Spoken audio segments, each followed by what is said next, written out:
Mayong hapon, Negros. Ini ang Digicast Negros X. Ang nagapanguna nga napulo ka mga balita sa Isla sang Negros ang amon ni gadulong sa inyo. Update nyo kami via Facebook Live kag sa amon nga YouTube channel. Kag sarama kayo marantaw sa Kika Channel 11 sa Kabangkalan City, Himamaylan City kag Banwasang Ilog. Kagyari na ang top 10 nga mga balita sa Negros subong adlaw. Healthcare workers nagpabutyag sa ilang himubunot sa ilang nga sitwasyon. Aksyon protesta ginaplano. Voters registration sa mall gindagsa.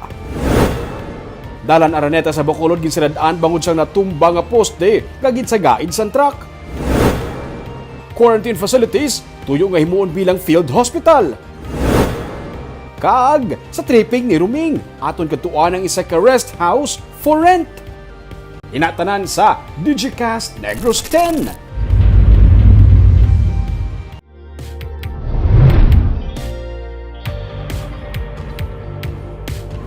Sa number 10, negatibo sa COVID-19 ang 11 kakatapos ang Comelec Bacolod nga ginpaidalam sa swab test ini matapos nga isa sa ila kaupod ang nag-COVID positive.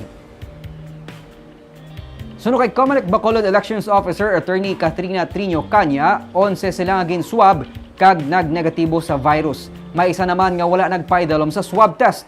Sunod kay Trino Canya, nahatagan na sila sang clearance pagi sa Comelec Medical Online Consultation nga makabalik sa trabaho sa Setyembre 27. Sunod kay Trino Canya, nag-negatibo man sila sa COVID-19, tapuson dapat ang 14-day quarantine period. Paday naman ang voters registration sang Comelec Bacolod nga gintalusan sang personnel sang Comelec Negros Occidental.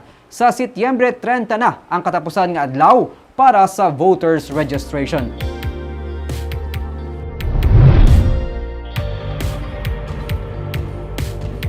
Sa number 9, bisan voters registration sa sulod sang mall gindagsa sa syudad sang Bacolod kay nasang aga. Kaagahon pa lang may mga nagapila na. Pasalamat na lang ang iban sa mga nagapila halos bilog adlaw kay ginpadalaan sa panyaga sang punong barangay. Yaring report. Alas 2 pa lang sang kaagahon, yara na sagwa sang Ayala Mall Capital Central si Carl Wingery, kaupod ang iya nga mga kaingod balay. Manog 18 anyos na siya kag makaboto na sa madason nga tuig. Suno kay Carl, aga pa siya kay luyag niya makasiguro nga tigayon siya nga makaparehistro. Kay 300 lang ang sarang ma-accommodate sang Comelec. Luyag niya makaboto sang kandidato nga makabulig sa kaimtangan sang dalan sa ilang lugar. No need man natin sa magboto man mo kag para pang mapili man natin namon nga tsakso nga sa naman kandidato kag sa magbulig man sa lang magkayo sa mga palibot namon di mamon sa nga mga lugar ba ng dalan namon bla takon bla. Sa salog na lang sila sang mall sang iya nga mga kaupod naglumpiga kag nagpanyaga. Pasalamat sila nga may ginpadulong sa ilang nga panyaga ang ilang nga punong barangay. Nag-anami sa kapitan Kapitan. Barangay na ka muna under? 17 yan. 17. Number 283 naman ang 60 anyos nga si Ninita Alonso sang barangay Banago. Las 3 ang kaagahon sa Bay Center na sila nagpila. Nagsaylo sila galayon sa Ayala sa may baluan nga wala sang registration dito. Garantor siya para sa hinablos niya nga maparehistro. Stress pala kayo nakabarsagwa? No, dito kami alin sa Bay Center. Dito ka muna. O, kay wala to yung registration. Dito pa baylo kami di sa Ayala. Hindi pa balo ka mo dito na nga dari subong dari today. Pila lamang sila sa mga nagpila sa sulod sang mall kaina. Ang iban, wala mapunggan nga sa salog na lang magpungko sa inuras nga hultanay. May mga barangay tanod nga gideploy sa sulod sang mall para mapatuman ang minimum health protocols. Si Jo Marie Adlaon, sako sa pagbalik-balik para masiguro nga may social distancing. Assess kami sa may konem. Iya ka kumilig na. Nga registration? Oo. Hindi ka mo ginasani ka? Oo. Para mabulig sang Oo, distancing? kapag sang social distancing, face mask. May libre naman nga face mask nga ginapanagtag ang tagdumalahan sang mall. Tubtub na lamang September 30 ang voters registration kag sa Oktubre magasugod na ang filing sang certificates of candidacy.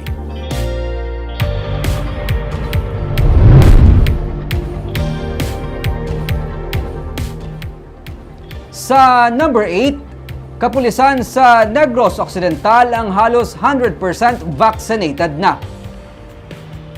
Yara na sa 2,164 ka mga personnel sang Negros Occidental Police Provincial Office ang nabakunahan batok sa COVID-19. Isa kagatos na lang ka mga pulis sa probinsya ang nabilin nga wala mabakunahan. Sunod kay Police Lieutenant Abigail Donasco, spokesperson sang NOCPO, Ang 30 diri ang natala na pang mabakunahan subong nga bulan, samtang ang 70 naman ang may mga comorbidities nga hindi pa sarang mabakunahan. Pero apisar nga halos vaccinated na ang tanan nga kapulisan sa probinsya, may mga pulis sa gihapon nga nagpositibo sa COVID-19, dalasang padayon man nga pagsakas ang cases sa probinsya. 12 ang active karon nga cases ang Nokpo, kag ini nga mga pulis ang naka-isolate naman. Sa number 7,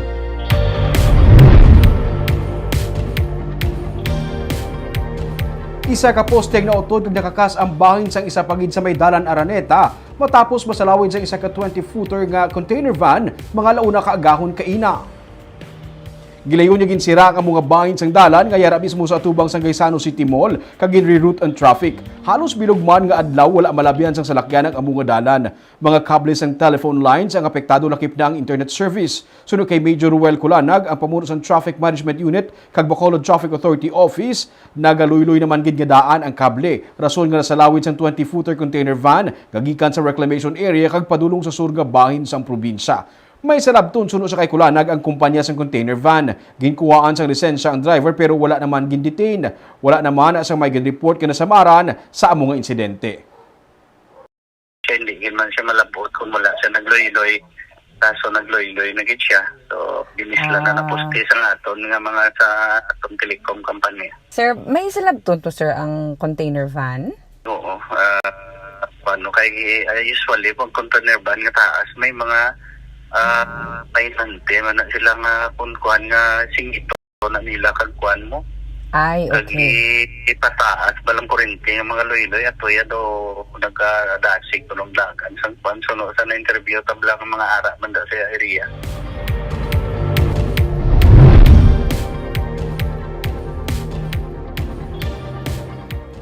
Sa number 6, 6.8 milyones pesos nga balor sang shabu ang nakuha sa PNP Anti-Illegal Drug Operation sa Dumaguete City.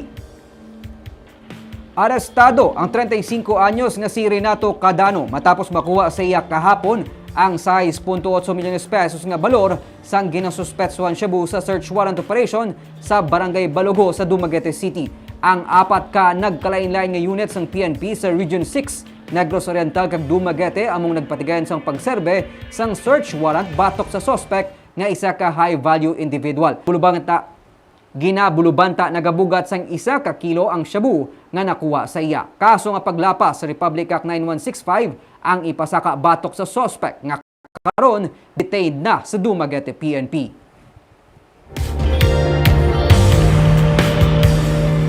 Warmest greetings to the Digicast Negros family on its first anniversary. The 1987 Constitution recognizes the invaluable role of the free press to a vibrant working democracy and to the overall development of our society.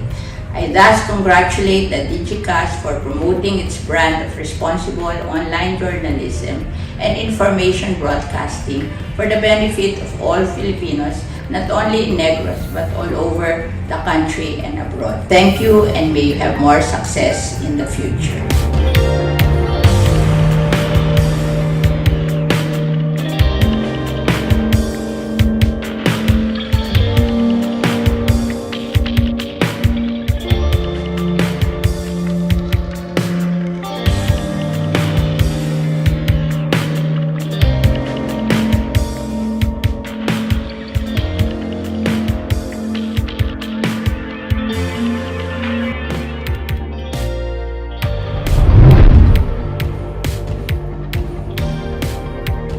Sa number 5, 57 anyos ka lalaki ang patay matapos ginlutang sa mga armado sa banwasang Ibi Magalona. Patay ang 57 anyos nga si Dionisio Alabado matapos sa ginlutang sa mga armado nga persona sa Miyerkules sa Barangay San Isidro sa Ibi Magalona. Sa investigasyon sa PNP, yara lang sa iya sining nga balay ang biktima sang siya ang ginsulong sang anom ka mga armado nga persona. Sang siya ay nagpakilala na sang iya kaugalingon, galiyon na siya nga ginkuha sa mga sospek nga gindala padayo sa ilang nga balay. Dito na siya gintiro sang sospek sa ulo nga gintunaan sang iya kamatayon. Ginausisa pa sang PNP kung ano ang motibo sa pagpatay sa biktima.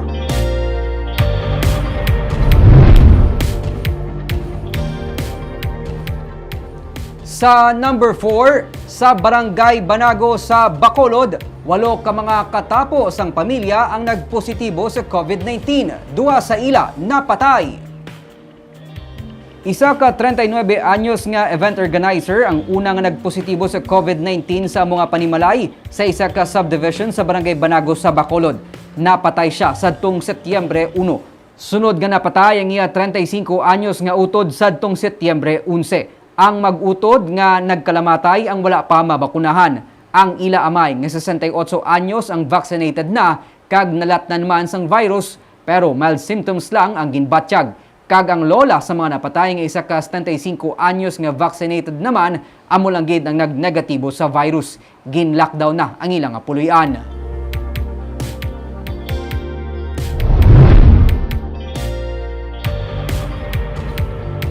Sa number 3, duha pagid ka mga ospital sa Bacolod City kag Negros Occidental ang hindi anay makabaton sa mga pasyente, bangod puno na.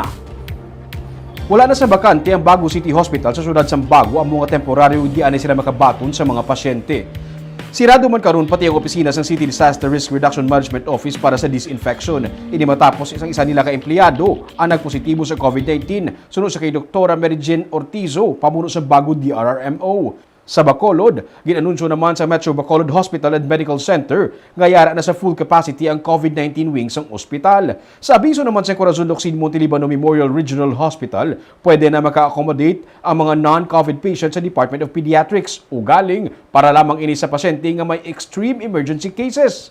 Ang kakulang sa medical personnel kag hospital beds ang isa sa mga ginatagaan atensyon sa katapos ng Bacolod Emergency Operation Center karon nga yara naman sa kritikal nga sitwasyon sang mga healthcare facilities kag bangod sang alarming cases ng COVID-19 nga ginapatihan tugas ang Delta variant.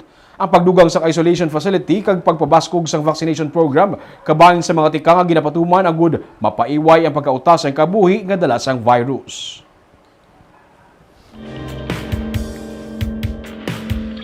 I would like to take this opportunity to greet Digicast Negros, no? Of course, sa team ni Romeo Subaldo Jr. and to the team of Carla Gomez, no? To all the journalists, to all the media men and women, no? Of Digicast Negros, a happy first year anniversary. The reason for this performance is because the people trust you, no? Grabe ang pagsalig ng tao sa inyong team. So to Digicast Negros, congratulations, a happy anniversary. Always remember that you have the support of the people of my land. Happy first year anniversary, Digicast Negros. Congratulations and more power.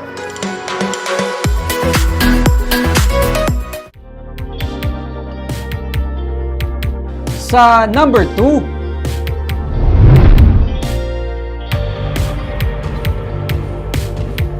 50 tubtob 70 ka mga COVID beds ang sarang madugang sa pag-convert sang ospital sa Himamaylan bilang COVID-designated hospital.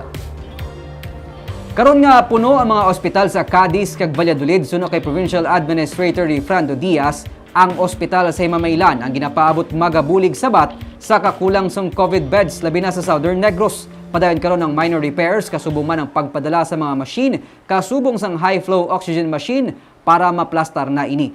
Natala na pa nga maghimo sang formal request ang probinsya sa Department of Health angot sa plano sini nga paghimo sang quarantine facility nga field hospital bilang sabat man sa kakulang sang COVID beds. Samtang suno kay Diaz, padayon ng coordination sa mga ospital kag quarantine facility sa paghikot sang pagsaylo sang mga pasyente sa step-down facility para maligwa ang ospital. Ang focus sa buong is Himamaylan, which will give us immediately, within this week lang, makadugang to also more than 50 to 75 beds. Okay? Okay. So, ang Cadiz, medyo alang-alang pagit siya ang annex building, Abrihan. It will take us another month pa. So, ang pinaka-immediate relief that will come from the Himamaylan District Hospital. Kag sa numero 1 sa mga balita, subong nga adlaw.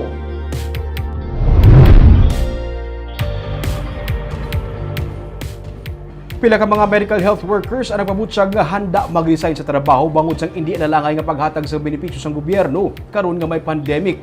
Isa ka rally ay galunsar sa Setyembre 21. May report si Nico Delfin. Kailinit gidya Kailinit na gidya. Husto lang agin pang plete ni Hanilin Kasumpang ang nabaton nga 227 pesos nga special risk allowance halin sa pondo sang Bayanihan to Hilas 1 Act sang nagligad nga tuig. Gani magluwas nga naakig iya man ginpahayag nga sa sulod sang 15 anyos niya nga pagtrabaho bilang head nurse sa ospital, halos wala na siya nagakalipay bangod sang risgo kag diskriminasyon sa pagpanagtag sang gobyerno sang benepisyo para sa mga kasubong nila nga medical frontliners. Do ka hindi amo nga professional kami, gadil kami patient, handle kami sa mga patient. May times na nakahandle kami ang COVID patient, amo na nga nakakuha ko 227. That was August, ang time dito nga amo. Ang second, sang sini, sang June, pero do, kuha na lang, remnant na lang. May pamilya ka nga Wala. Negative sila. Amo lang ang ginapasalamat, kuya, kay wala sila yan. Pero syempre na-isolate sila. Galalain ko kasi I was admitted sa hospital. Ang family, kuya, ato sila nabilin sa balay. Suno kay Noel Alisen, presidente sang Riverside Medical Center Workers Union kag convener sang Medical Frontliners Association, nahangpan nilang sitwasyon sa mga ospital sa karon nga ginakulang ng mga medical personnel pero luyag lamang nila ipanawagan ang patas nga pagpalabot sang benepisyo kasubong sang SRA, transportation, medical kag accommodation allowances karon nga may pandemic. Actually, why kami nag-encourage sa mga aton nga mga nurses nga mag-mass resignation sila, no? Ilan na iya kaugalingon individual nga desisyon. So ang amon niya sa subong sa alliance, ang amon na nga panawagan is ihatag nyo ang ihatag sang gobyerno ang nagakaigo para sa aton mga health workers to motivate them, no, nga magpadayon sang paghatag sang serbisyo. Sa amon, no, may mga halos siguro do maabot ang 5 kasi mo ay seminars. Ito halos damo naging nagahandom mag-untat. Inaululuhan na kayo namon kasi sila namon sige lang iplastar talang isang mayo para nga balik-balikan man tabla. Nga isa ka frontliner dapat talupang doon man ang labi na sa atong gobyerno. Sa Setyembre 21, magaupod man si Hanilin kag ang pila pa ka mga healthcare workers nga nagaplano nga maghalin sa serbisyo kung hindi matuman ang ila ginahinyo. Ginklaro man sang grupo nga wala sila sang reklamo sa tagdumalahan sa mga pribado nga ospital kundi direkta sila nga nagapalabot sang hibubunot sa Department of Health. Compare sa muna, yang ako mag-duty, kami ga-enjoy. That's why ma-decide na lang ko nga ma-optional ko kaya hindi naging kuya happy sa work. After 15 years? Yes. Sa press conference upod man sa lideres sang labor sector, ginpasalig man ni Bacolod City Councilor Wilson Gamboa Jr. nga iya igaduso sa natalaan ang sesyon sa konseho ang pagpangita sang paagi agud mabuligan ang mga medical personnel sa mga pampubliko kag pribado nga ospital sa Bacolod. Nico Delfin para sa Digicast Negros. Kag sa tripping ni Ruming, masyado ka stressful ang mga nagakatabo kag mga balita sa karon. Di bala mas manami kung tani nga kamulang sang imo nga pamilya magpaliwaliwa sa isa ka lugar nga wala na sang iban nga tawo. May natultulan kami. Sa tunga sa mga nagakatabo sa karon, hindi manikawan nga mapraning kag ma-stress. Syempre kinahanglan man sang outlet nga maka-relax kag maka-enjoy para malipatan kadali ang mga nagakatabo. Kag syempre, dapat safe. Layo sa iban nga tawo, kamulang sang imo pamilya kag preska ang hangin. Ini ang natultulan namon nga rest house nga hindi tuman kalayo pero overlooking sa Mount Canlaon. May dining area, receiving area, may kusina, may lanay, may bathtub sa banyo, kag may duha ka mga bedrooms. Pwede sa pamilya nga may 6 to 8 members. Kag ang masadya kay may kaugalingon nga swimming pool para mag-enjoy ang kids. Pwede man mag-snacks samtang nagahulom sa tubig. Mag-giyo-giyo ka gamayon? Ano nang alagawas mo? Boss, update nyo ko kag aton ini nga tultulon sa tripping ni Ruming at 10 a.m.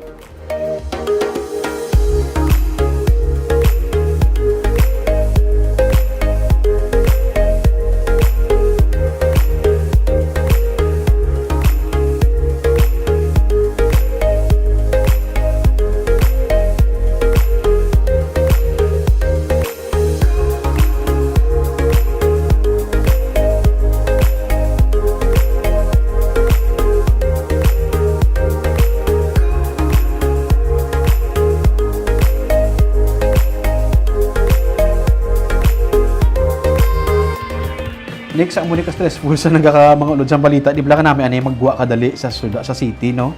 Pag magpaliwali po, kamo lang yan sa pamilya mo. Yes. But ano kalawig, isang biyahe? Ang ining kato namon, Yes. mga 30 to 45 minutes siguro, ara na. Swak din sa mga tiya tayo, no? Kung sa mga may edad Kami ko sa mga labi. pamilya pwede. Bata, tigulang pwede sa lugar. At least, kamo lang yan sa imong pamilya. Kaga mo ginapangita sang kadamaan bla subong, especially nga halos ang mga balita do ka ano na sila ka Stressful na eh.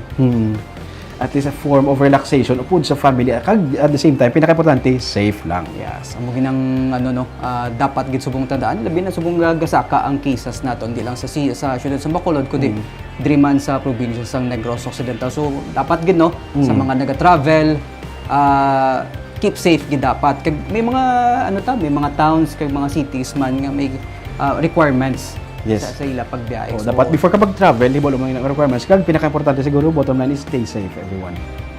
Kaagamoy ito mga balita sa Negros, subong adlaw. Magapadayon kami nga magapangalagad sa mga Negrosanon. Ako si Nico Delfin. Tubtub sa Lunes, ako naman si Romeo Subaldo. Happy weekend.